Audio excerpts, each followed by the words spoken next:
Hello students of 7th standard. Science का lesson 13 changes physical and chemical, वो अब हम देखेंगे।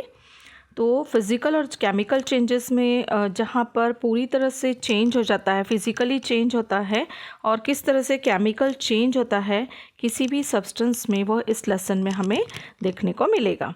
तो चलिए हम स्टार्ट करते हैं। तो सबसे पहले हमें यहाँ पे कुछ पिक्चर्स दिखाए गए हैं। देखिए यहाँ पे कुछ पिक्चर्स है ना। जैसे मिल्क से कर्ड का बनना, फिर जो आइस है वो उसका पिघलना, एक बीज है उसका स्प्राउट होना सीड का, उसके बाद बॉइलिंग प्रोसेस दिख रही है हमें, फिर क्रैकर्स दिखाए हैं, फायर है वुड का और फायर क्रैकर्स। इस तरह से हमें कुछ पिक्चर्स दिखाए गए हैं।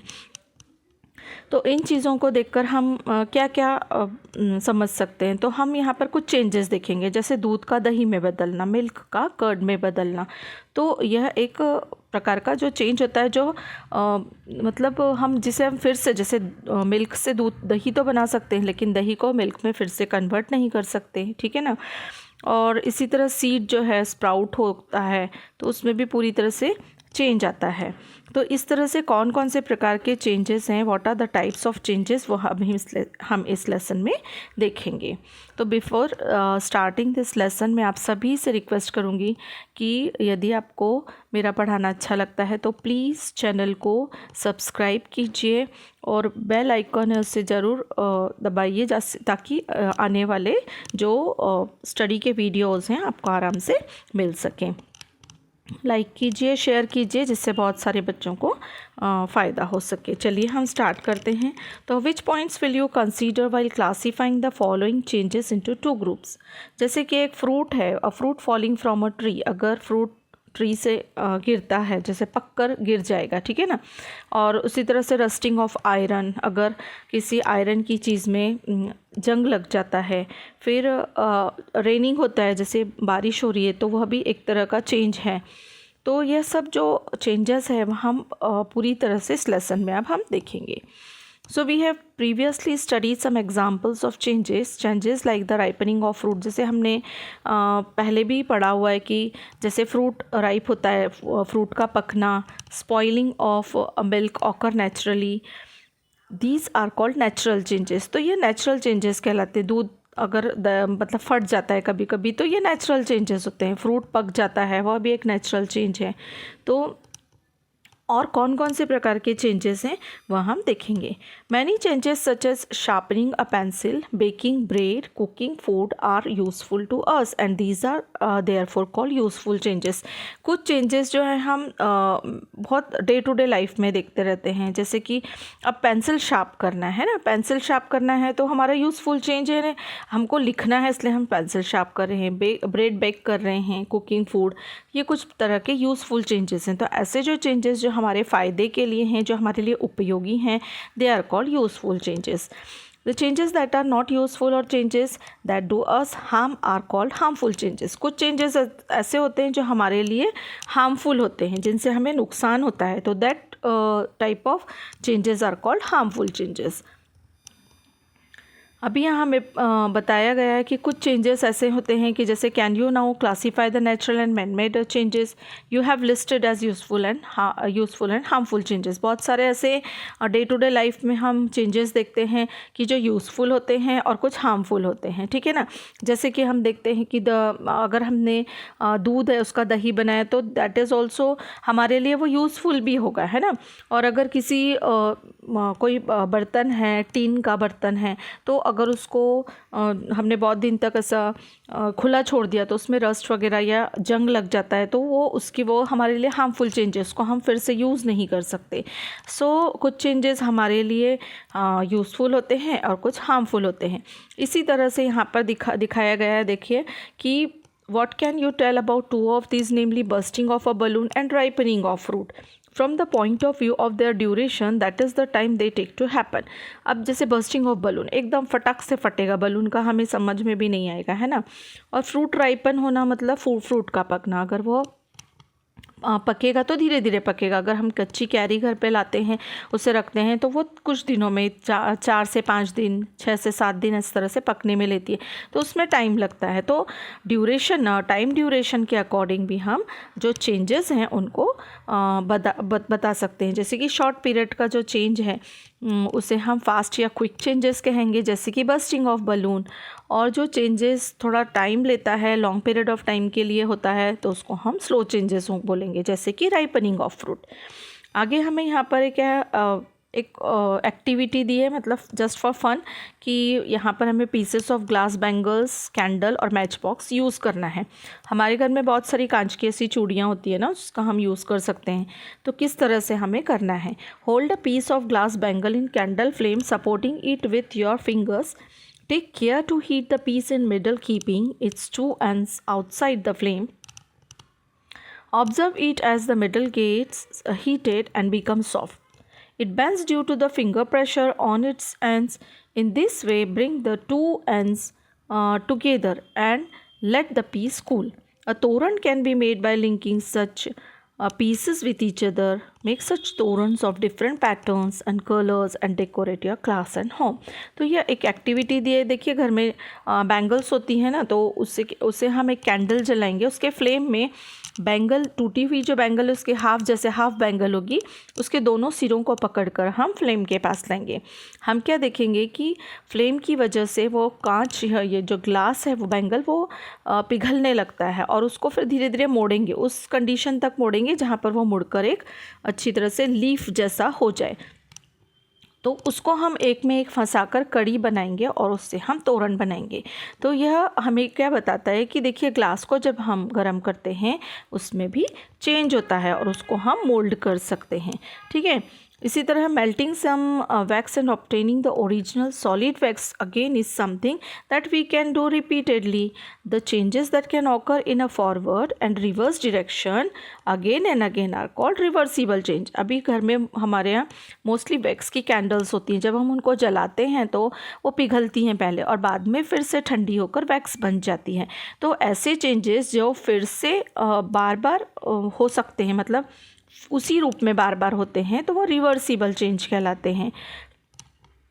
A ripe mango however can not be transform back into a raw mango. इस पर अगर हम मैंगो पका हुआ है उसको हम फिर से रॉ मैंगो या कैरी में कन्वर्ट कर सकते हैं क्या? नहीं. Wood can not be obtain from the ash formed on burning the wood. अगर हमने लकड़ी को जला लिया है, उसकी राख बन गई है, तो क्या हम फिर से उसकी लकड़ी बना सकते हैं? नहीं. तो ऐसे वाले जो चेंजेस होते हैं उनको हम क्या बोलेंगे? Irreversible change.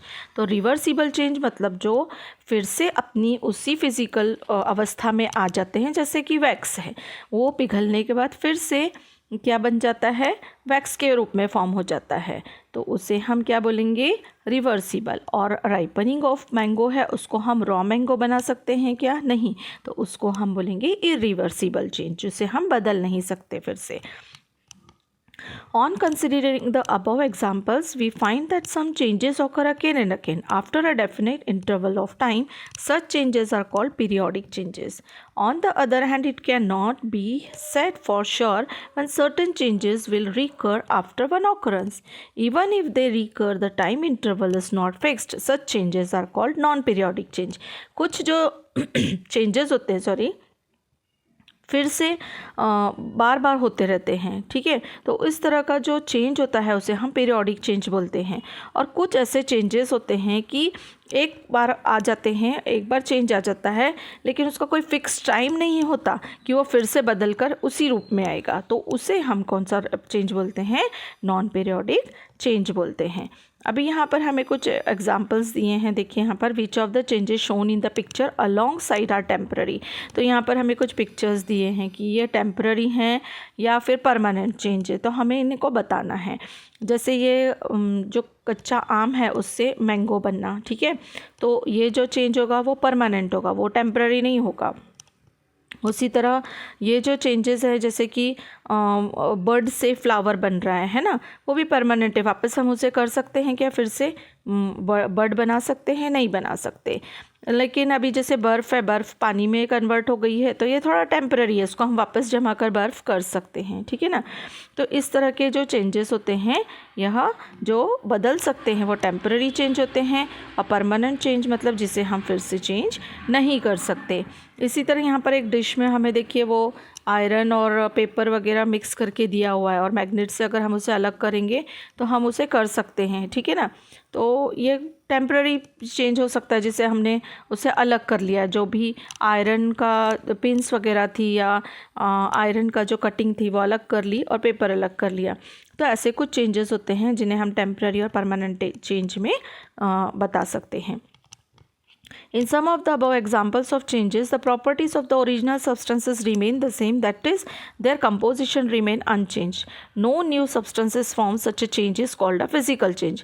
तो कुछ ऐसे एग्जाम्पल जो हमें दिखाए गए हैं, ऐसे एग्जाम्पल में ओरिजिनल सब्सटेंस जो रहता है वही की वही रहता है, और उनके जो कंपोजिशन रहते हैं वही की वही रहते हैं, इसलिए उसके में कोई चेंज नहीं होता, तो उन्हें हम such a change is called a physical change, इसे फिजिकल चेंज कहते हैं। The change due to which one substance is transformed into another substance having new and different properties is called a chemical change. पर ऐसे कुछ changes जो कि नए substance में बदलते हैं और उनकी प्रॉपर्टी भी अलग हो जाती है, तो उन्हें हम केमिकल चेंज कहेंगे। The process of formation of vapour from liquid is called evaporation. अभी देखिए, अगर हमने लिक्विड को गर्म किया तो इवोपोरेट होगा वो, है ना। Drying of clothes, formation of salt from sea water are possible due to evaporation. अगर हम कपड़ों को सुखाते हैं, इसका मतलब पानी इवोपोरेट हुआ। समुद्र का जो पानी है वो भी इवोपोरेट होकर हमें क्या मिलता है, सॉल्ट मिलता है। We have studies some processes that are part of water cycle. तो यह कुछ पार्ट ऑफ वाटर साइकिल हैं। Which are these processes? Do the original properties of water change during those processes? Previously we have learnt about the process of dissolving, boiling, melting. तो जब हमने ये सब process पढ़ी कि डिज़ोल्व होना क्या होता है, बॉइलिंग और मेल्टिंग क्या होती है, तो उसके अनुसार हमें समझ में आता है कि ये फिज़िकल चेंज के एग्जाम्पल हैं। ठीक है, आगे अब हम देखते हैं कि which of the following are physical change and which are chemical. Making a table from wood, burning wood, breaking of a glass object, ripening of a tomato, rusting of iron. तो ये कुछ ऐसे एग्जाम्पल है जो अभी मैंने lesson आपको ऊपर समझाया, तब काफ़ी सारे इसमें से हमने एग्जाम्पल समझे हैं, तो उसके अनुसार हम समझ सकते हैं कि कौन से इसमें से फिजिकल चेंज है और कौन से इसमें से केमिकल चेंज है। जैसे रस्टिंग ऑफ आयरन क्या हो गया, केमिकल चेंज हो गया, है ना। तो इस तरह से अलग अलग प्रकार के चेंजेस हमें देखने को मिलेंगे। यहाँ पर हमें देखिए एक प्रोसीजर दी है कि take some sugar in an evaporating dish और place the dish on a tripod and heat it, observe the changes taking place in the sugar, stop heating when a blackish substance is seen at the bottom of evaporating dish. और ये किस तरह का change हमें दिखाई देगा कि अगर हमने शुगर को हीट किया और उसको छोड़ दिया, जब उसका काला जो पाउडर बन जाए उस समय तक, तो हमें क्या दिखाई देगा कि उसमें उसके अंदर भी चेंज होता है, कि जिस तरह से अगर शुगर को हम जलाएं तो उसमें किस तरह का चेंज होता है, यह एक्टिविटी हमें दिखाती है। नेक्स्ट देखेंगे हम कोरोजन। कोरोजन मतलब जंग लगना। किसी भी आयरन आर्टिकल में जब आयरन आर्टिकल जो है अगर रस्ट हो जाता है ये, तो उसे हम कोरोजन बोलते हैं। जैसे कि a reddish brown layer forms on it. कभी कभी क्या होता है, रेड कलर की एक ऐसे ब्राउन लेयर आ जाती है किसी आयरन आर्टिकल पर, ठीक है ना।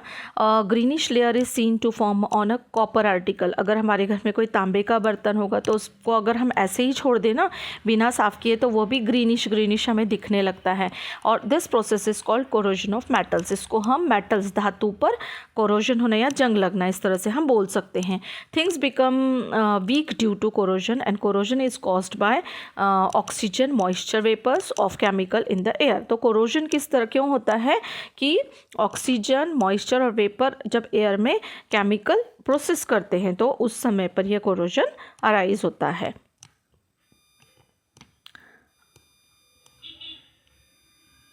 अभी यहाँ पर देखिए हमें डू यू नो में क्या दिया है, iron articles are given a thin coat of zinc to prevent corrosion. खराब ना हो आयरन आर्टिकल्स, इसके लिए उसके अंदर एक जिंक की कोट लगा सकते हैं। This is called galvanisation. उसे हम इस प्रोसेस को हम गैल्वनाइजेशन बोलते हैं। Copper and brass articles are coated with tin. Copper और ब्रास के जो बर्तन होते हैं, तांबे और पीतल के जो बर्तन होते हैं, उन्हें टिन की सहायता से कोट किया जाता है। दिस इज कॉल्ड टिनिंग, इसे हम टिनिंग बोलते हैं। In this age of technology a new process called powder coating has been developed. तो आज के इसमें टेक्नोलॉजी जब चेंज हो गई है तो पाउडर कोटिंग नाम की एक टेक्नोलॉजी आ गई है, जिसमें कि कोई भी मेटल पर कोट किया जाता है अलग अलग कलर्स का।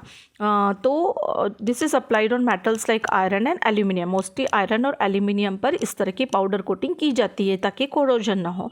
They prevent corrosion of metals, और इससे मेटल्स का जो कोरोजन है वह हमें बचा के रखता है, मतलब जो मेटल्स हैं वो बचे रहते हैं कोरोजन से। तो ये आपका लेसन है और नेक्स्ट वीडियो में मैं आपको इसके क्वेश्चन आंसर्स दूंगी।